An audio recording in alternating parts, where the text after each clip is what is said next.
Hello दोस्तों, आज मैं पुष्पांजलि चालिया आप लोगों के सामने प्रश्न उत्तर लेकर आई हूँ। वह चिड़िया जो लेसन में हमने पढ़ा था कि इस पाठ में जो नीले पंखों वाली चिड़िया है वो बहुत ही विजन से प्यार करती थी, अनाज से प्यार करती थी, अपनी प्रकृति से प्यार करती थी और उसे नदी से भी बहुत प्यार था।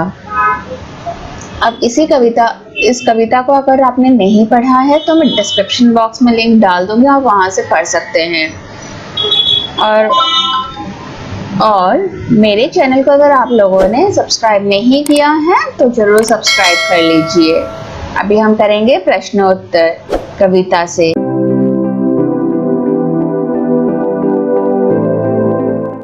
कविता पढ़कर तुम्हारे मन में चिड़िया का जो चित्र उभरता है उस चित्र को कागज पर बनाओ। तो आपने कविता पढ़ी, कविता पढ़कर आपको कैसा लगता है? वो चिड़िया कैसा होगा देखने में? कुछ एक छवि हमारे मन में आ जाती है पढ़ते हुए, जैसे कि चिड़िया जिसके पंख जो है वो नीले थे, वो दाना चुगती थी, वो उड़ते हुए ही जुंडी के दानों को चुग सकती थी, दूध पीती थी, कटोरे में मुंह डालती चिड़िया, या फिर नदी से पानी पीने का एक छवि, जैसा भी आपको लगता हो, गाना गाते हुए जंगल में चिड़िया, इस तरह का एक छवि आप लोग बनाइए। दूसरा प्रश्न, तुम्हें कविता का कोई और शीर्षक देना हो तो क्या शीर्षक देना चाहोगे? उपयुक्त शीर्षक सोचकर लिखो। अब कविता ने खुद से लिख के उन्हें लगा कि वह चिड़िया जो शीर्षक उचित लगा। आप लोग जब पढ़ते हैं तो आप लोगों का इसका भावार्थ समझते हुए और भी कुछ समझ में आती है तो क्या होता है कि हमें दूसरा कोई शीर्षक देने का भी मन करता है। तो आप लोगों को कौन सा शीर्षक इसमें ज्यादा अच्छा लगेगा? मैं 2-3 लेकर आई हूँ। मैं इस कविता को नन्ही सुंदर चिड़िया शीर्षक दूंगी। इसका अन्य शीर्षक नीले पंखों वाली चिड़िया भी हो सकता है। इसके अलावा भी आप लोग सोचकर लिखिए। प्रश्न 3, इस कविता के आधार पर बताओ कि चिड़िया को किन किन चीजों से प्यार है। चिड़िया खेतों में लगी जौ, बाजरे की फलियों, जंगल और नदी के ठंडे और मीठे पानी से प्यार करती है। जंगल में मधुर स्वर में गाना भी उसे बहुत पसंद है। आशय स्पष्ट करो। रस उंडेल कर गा लेती है। इस पंक्ति का आशय यह है कि चिड़िया स्वतंत्र है, इसलिए वह खुश होकर गाती है। उसके गाने का माधुर्य सुनकर लगता है कि मानो उसके स्वर से सारा वातावरण रसमय हो गया हो।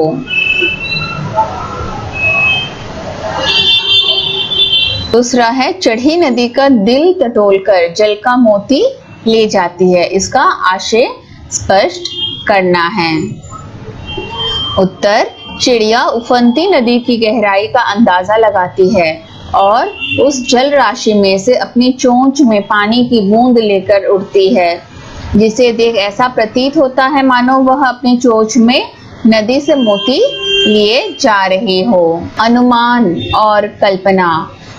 कवि ने नीली चिड़िया का नाम नहीं बताया है, वह कौन सी चिड़िया रही होगी? कवि ने कहा है इस कविता में कि नीले पंखों वाली चिड़िया, लेकिन किसी भी चिड़िया का नाम नहीं बताया है। इस प्रश्न का उत्तर जानने के लिए पक्षी विज्ञानी सालिम अली की पुस्तक भारतीय पक्षी देखो। इनमें ऐसे पक्षी भी शामिल हैं जो जाड़े में एशिया के उत्तरी भाग और अन्य ठंडे देशों से भारत आते हैं। उनकी पुस्तक को देखकर तुम अनुमान लगा सकते हो कि इस कविता में वर्णित नीली चिड़िया शायद इनमें से कोई एक रही होगी। हाँ, आप भारतीय पक्षी पुस्तक देख सकते हैं, साथ में आप एनसाइक्लोपीडिया अगर आपके पास बर्ड्स की है तो आपको बहुत सारे बर्ड्स देखने को मिलेंगे, तो आप देख सकते हैं। नीलकंठ, छोटा किलकिला कबूतर या फिर बड़ा पतरिंगा। उत्तर, इस कविता में वर्णित नीली चिड़िया शायद नीलकंठ रही होगी, क्योंकि उसके शरीर के ज्यादातर भाग का रंग नीला होता है तथा उसका आकार छोटा व आवाज बहुत मीठी होती है। नीलकंठ की पिक्चर देखने की जरूर कोशिश कीजिए। नीचे कुछ पक्षियों के नाम दिए गए हैं। उनमें यदि कोई पक्षी एक से अधिक रंग का है तो लिखो कि उसके किस हिस्से का रंग कैसा है। जैसे तोते की चोंच लाल है, शरीर हरा है। मैना, मैना को अगर आपने देखा है तो आपको पता होगा कि मैना के पंख भूरे तथा सफेद रंग के होते हैं, उनकी टांगे हल्की लाल होती है। कौवा, कौवा का पूरा शरीर काला होता है, तो उसकी चोंच और उसके टांगे सभी कौवा के काले होते हैं। बतख, बतख सफेद रंग की होती है, इसके पैर हल्के गुलाबी रंग के होते हैं। बतख सिर्फ सफेद ही नहीं, कभी भूरे रंग के कभी काले रंग के भी बतख मिलते हैं, दो कलर्स में भी आते हैं, लेकिन हाँ उसके पैरों के रंग अलग होते हैं, कभी ऑरेंज कभी गुलाबी, और चोंच भी उसका ऑरेंज कलर का होता है। कबूतर, कबूतर का रंग स्लेटी तथा सफेद होता है, यानी कि स्काई कलर में धुएं की कलर। गर्दन कुछ कुछ नीले रंग की होती है, इसकी टांगे हल्के नीले रंग की होती है। कविता का हर बंध वह चिड़िया जो से शुरू होता है और मुझे बहुत प्यार है पर खत्म होता है। हमने देखा कविता वह चिड़िया जो इस तरह से शुरू हो रहा था उसे बंध कहा जाता है, और समाप्त कहाँ हो रहा था, मुझे बहुत प्यार है।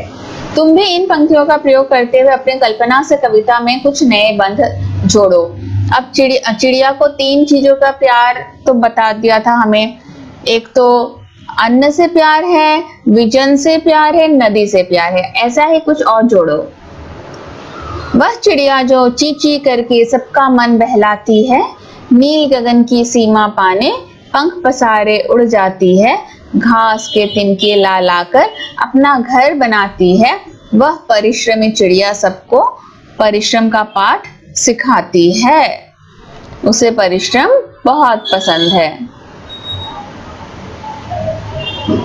इसी तरह से आप लोग और भी अंदाजा लगा के लिखिए।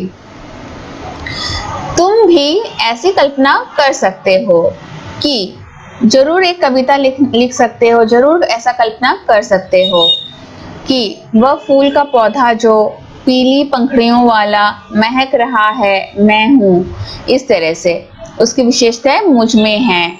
फूल के बदले वह कोई दूसरी चीज भी हो सकती है जिसकी विशेषताओं को गिनाते हुए तुम उसी चीज से अपनी समानता बता सकते हो। ऐसे कल्पना के आधार पर कुछ पंक्तियां लिखो। आप खुद को उनकी जगह में कल्पना करके आप लिखिए। इसे आपको स्वयं करना है।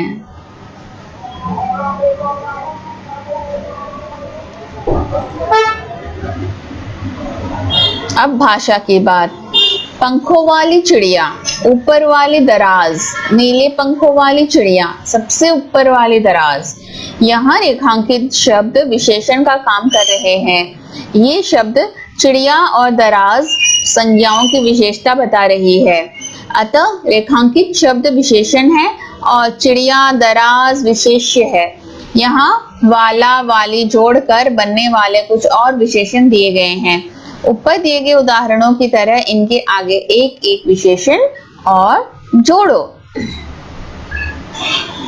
जैसे मोरों वाला बाग, इसमें एक और विशेषण आपको जोड़ना है। रंग बिरंगे मोरों वाला बाग, पेड़ों वाला घर, हरे भरे पेड़ों वाला घर, फूलों वाली क्यारी, लाल लाल लाल फूलों वाली क्यारी, सफेद खादी वाला कुर्ता, तेज रोने वाला बच्चा, काली लंबी मूंछों वाला आदमी। इसके अलावा भी आप दूसरा विशेषण लगा सकते हैं।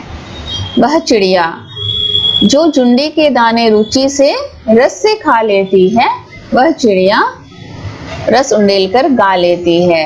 तो कविता की इन पंक्तियों में मोटे छापे वाले शब्दों को ध्यान से पढ़ो, जैसे कि रुचि से, रस उंडेलकर। पहले वाक्य में रुचि से खाने के ढंग की और दूसरे वाक्य में रस उंडेलकर गाने के ढंग की विशेषता बता रहे हैं। अतः ये दोनों क्रिया विशेषण हैं, किसी काम के करने की विशेषता बता रहे हैं। नीचे दिए वाक्य में कार्य के ढंग या रीति से संबंधित क्रिया विशेषण छांटो। इसी तरह के कोई भी क्रिया विशेषण मीन्स किसी काम को होते हुए भी उसमें विशेषता बताना। सोनाली जल्दी जल्दी मुंह में लड्डू ठूसने लगी। किस तरह से लड्डू ठूसने लगी? जल्दी जल्दी लड्डू ठूसने लगी, तो जल्दी जल्दी इसकी क्रिया विशेषण हो जाएगी। गेंद लुढ़कती हुई झाड़ियों में चली गई। कैसे चली गई गेंद? लुढ़कती हुई। तो लुढ़कती हुई इसका विशेषता बता रही है। भूकंप के बाद जनजीवन धीरे धीरे सामान्य होने लगा। किस तरह से सामान्य होने लगा जनजीवन? धीरे धीरे। आपको पहले संज्ञा कौन सा है ये शब्द जानना है। कोई सफेद सी चीज धप से आंगन में गिरी। वह चीज कैसे गिरी? धप से गिरी। किस तरह से गिरी? धप से गिरी। टॉमी फुर्ती से चोर पर झपटा। टॉमी किस तरह से झपटा? फुर्ती से झपटा। तो फुर्ती से। तेजिंदर सहम कर कोने में बैठ गया। सहम कर। किस तरह से बैठ गया? सहम कर बैठ गया। आज अचानक ठंड बढ़ गई है। अचानक। तो ये रहे इस पाठ के प्रश्न उत्तर। ये ज्यादा कठिन भी नहीं है और कुछ है जो कि आपकी क्रिएटिविटी को बढ़ाने के लिए दी गई है। तो उन प्रश्नों को आप जरूर से कीजिए और आंसर्स को आप लोग नोट डाउन भी कर सकते हैं। साथ में इस कविता को लर्न करके, याद करके और कंठस्थ करके सुनाइए कक्षा में, बहुत अच्छा लगेगा। धन्यवाद बच्चों। आप लोगों को मेरा चैनल कैसा लग रहा है आप लोग कमेंट करके जरूर बताइए और अगर अच्छा लग रहा है तो एक लाइक जरूर कर दिया कीजिए। आप लोग इसे व्हाट्सएप में शेयर कर रहे हैं मेरे वीडियोस को, मगर आप लोग उसका सब्सक्राइब नहीं कर रहे हैं। तो प्लीज प्लीज प्लीज मैं बोल रही हूँ कि आप लोग सब्सक्राइब जरूर कर लीजिए। अगर व्हाट्सएप में भी शेयर कर रहे हैं, अगर आपको व्हाट्सएप में भी मिल रहा है मेरा वीडियो, फिर भी आप लोग सब्सक्राइब का बटन देखते हुए जरूर दबाइए। धन्यवाद।